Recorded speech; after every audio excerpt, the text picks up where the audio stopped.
It's Friday the 20th of October, 3111. This is Professor Penelope Carver. I'm making this log for our own records and keeping it separate from the official logs we're sending to our employer. Why? Well, I'm still concerned about working for Azimuth Biochemicals, to be honest. Obviously, we take on all sorts of contracts for a living, and this isn't our first top-secret commercial project. But the rumours about this corporation... Anyway, my people can handle anything, I'm sure. Azimuth are certainly paying well for our skills. I'll give them that. And those debts of mine aren't going away by themselves.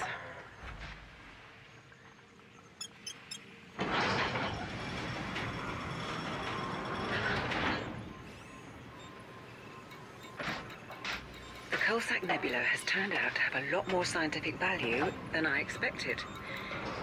We established a site on this planet on the 13th after we detected some very odd signals, and the whole team is excited about what we found. That's another reason I'm logging this. If this turns out to be a big discovery, I want our names attached. The things growing here are like nothing on record. Definitely organic life, but with crystalline or metallic elements and chemistry that even O'Keefe can't make sense of. They're giving off signal bursts on all sorts of frequencies. So are they living organisms or machines of some kind? Murphy and Sheng both think they're alien in origin, as in constructed by non-humans. But Kamalo found that so hilarious we had to turn off his comms. Our transport ship is long gone by now, but Taylor's using the beacon to transmit our findings back to the company in the Chukchan system. She said the built-in encryption software is top of the line, which makes me think the stories about Azimuth and its rivals might be true. They obviously want to keep whatever we find, alter them... Oh. Something's going on. I can hear everyone shouting. Did the scouting party find something?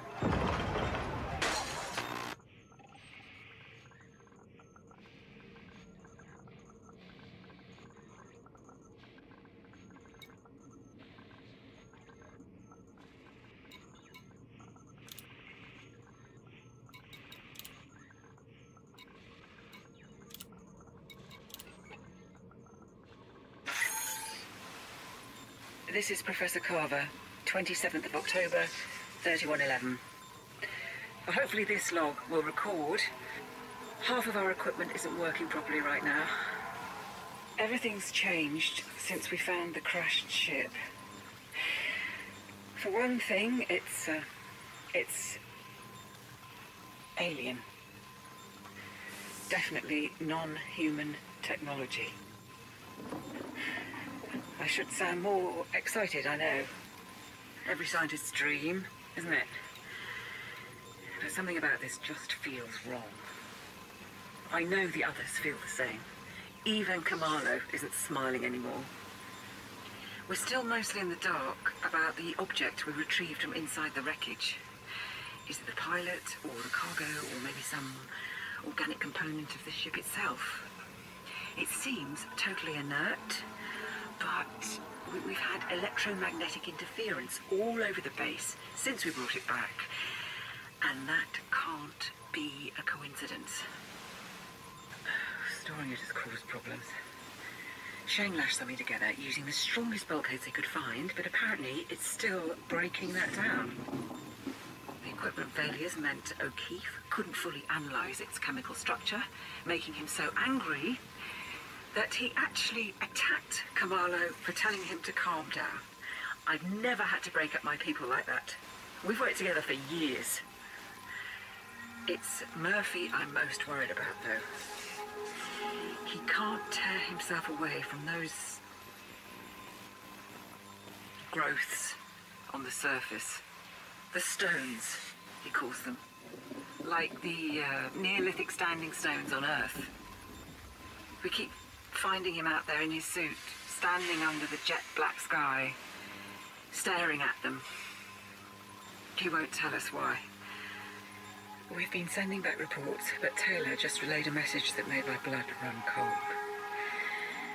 Azimuth has ordered us to cease all transmissions and await the arrival of their megaship, the Adamastor, which will transport us and our samples to a secure facility. And now I'm wondering why I got involved with a corporation that's rumoured to have its own private army. Have I put everyone at risk by taking this job?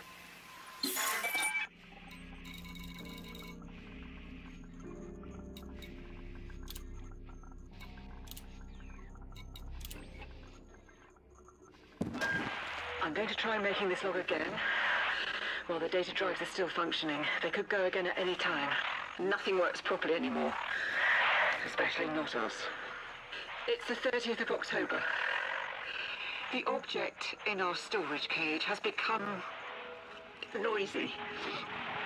I have a suspicion it's even noisier on infrasonic frequencies, which would explain why everyone is on a knife's edge and unable to sleep. I would ask Mahmoud to do some studies, but he's in the infirmary after his run-in with Kamalo. God, I've never seen my team like this. What's wrong with them? But that's not the important thing. I don't think the ship that crashed was alone. Because yesterday, O'Keefe came bursting in through the airlock like a pack of wolves was after him. He said there were lights shining down on the growths and on Murphy, who was just standing there. He couldn't make out where they came from, only that the nebula above us seemed to be moving. He said the night was opening up like a giant mouth. I don't know where Taylor's got to, so I tried the comms beacon myself and found a message saying the Adamastor has arrived in the system. That should be a relief. But actually it twists my gut.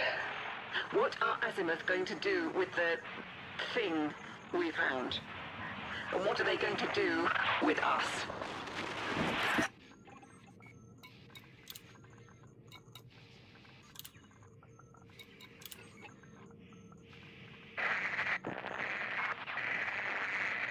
It's working. Link is working. Can anyone hear me? Is anyone still back at base? This is... God, I remember. I'm not... Dominic Murphy. That's who I am, yes. This is Dr. Murphy reporting. I'm a geologist, part of Professor Carver's planetary survey team, but I think they're all dead. I was out here with the stones when the Sidewinders arrived.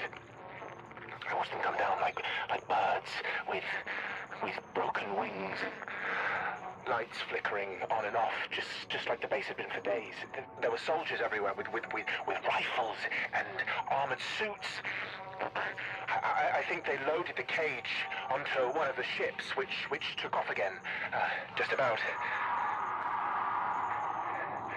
And then a few of the soldiers. I saw the flashes inside the buildings. Gunfire. Something exploded. The main comms relay, I think. But then came more lights.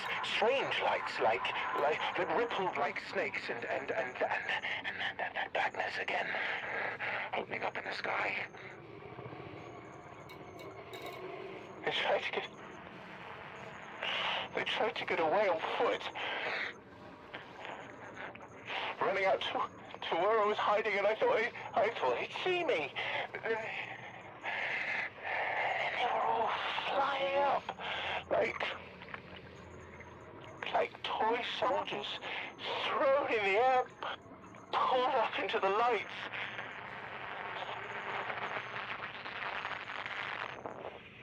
Now it's just us.